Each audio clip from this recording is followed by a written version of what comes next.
behind the line. 3, 2, 1, go. The autonomous period lasts for 20 seconds. What you're seeing now is all completely pre-programmed. Teams trying to move around the field, trying to score as much fuel as possible. 720 fixed gears able to deliver a good amount of fuel now into their hub. Red Alliance able to do the same.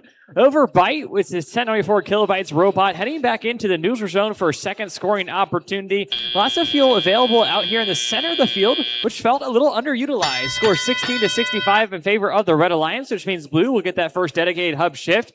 Temporarily, though, we're in that transition period. Both those hubs active as we transition from the autonomous into teleoperated.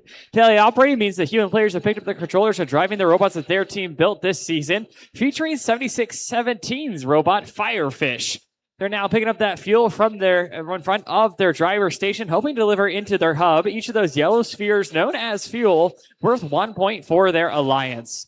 Red Alliance, while their hub is inactive, trying to pick up those game pieces and stock them away for a future scoring opportunity. And now they're able to unload those since their hub is active. Any of those game pieces scored while the red light around their hub wasn't turned on. Each of those fuel would be worth 0 instead of the 1 point they're worth now.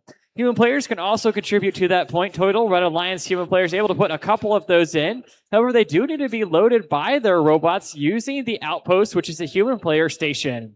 Just over 80 seconds remaining in the match. Scores trying to continue the game piece movement around the field of play. Game pieces worth 1 point into active hubs. Red Alliance is 1024, delivering a good amount of fuel into their alliance zone, hoping to store that up for when it becomes active in a future scoring opportunity. Many teams designing their robot to be quite stout so they can fit underneath the trench, allowing for more ways to maneuver around the field of play. 35 seconds remaining. Red Alliance getting their final opportunity with just their red hub being active. Nearly 500 fuel available on the rebuilt field. So teams are trying to stock it up and potentially starve their opponents from those scoring opportunities available to them. Score is currently 188 to 190. Only 2 points distinguish these two teams. Red Alliance wrapping up their current active hub before we get into the end game period, which starts with that steam whistle sound. Final 30 seconds of this match. Teams continue to move around the field of play. That bumper-on-bumper action we've seen throughout the event so far is allowed as long as it's kept under that time requirement.